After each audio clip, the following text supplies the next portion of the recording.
കലീമുല്ലാഹി മൂസാ നബിയോട് അല്ലാഹ് പറയുകയാണ്, ഞാൻ ഒരാളെ ഇഷ്ടപ്പെട്ട് കഴിഞ്ഞാൽ, ഞാൻ ഒരാളോട് സ്നേഹം പ്രകടിപ്പിച്ചു കഴിഞ്ഞാൽ, എനിക്ക് ആ മനുഷ്യനോട് സ്നേഹമാണ്, ഇഷ്ടമാണ്, അനുരാഗമാണ്. ആ മനുഷ്യനെ ഞാൻ അങ്ങ് സ്നേഹിച്ചാൽ ഞാൻ 2 അടയാളങ്ങൾ അവന് കൊടുക്കുന്നതാണ്. 2 അടയാളങ്ങൾ ഞാൻ അവന് കൊടുക്കുന്നതാണ്. മൂസാ നബി ചോദിച്ചു, യാ അല്ലാഹ്, ഏതാണ് നീ ഇഷ്ടപ്പെടുന്നവർക്ക് കൊടുക്കുന്ന 2 അടയാളങ്ങളൊന്ന് പറഞ്ഞു തരുമോ? ഒന്നാമത്തെ അടയാളം ഉൽഹിമുഹു ദിക്രി. ഒന്നാമത്തെ അടയാളം എന്തെന്നറിയോ? ഞാൻ അവന് എന്നെ ഓർക്കാനുള്ള ഹൃദയം കൊടുക്കുന്നതാ, എന്നെ പറ്റി പറയാനുള്ള നാക്ക് കൊടുക്കുന്നതാ, അവന്റെ പ്രവർത്തനങ്ങൾ മുഴുവനും എനിക്ക് ഇഷ്ടപ്പെടുന്നതാകുന്നതാ.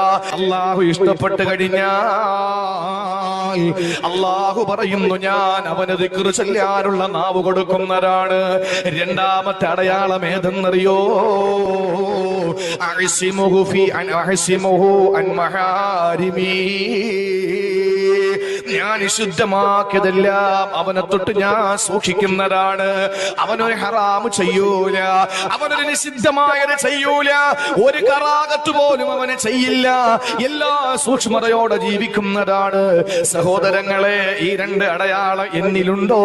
നിങ്ങൾക്കുണ്ടോ? അള്ളാഹു നമ്മളെ ഇഷ്ടപ്പെടുന്ന മുഹിബ്ബീങ്ങളിൽ അല്ലാഹ് ഉൾപ്പെടുത്തട്ടെ, ആശിഖീങ്ങളിൽ അല്ലാഹ് ഉൾപ്പെടുത്തട്ടെ.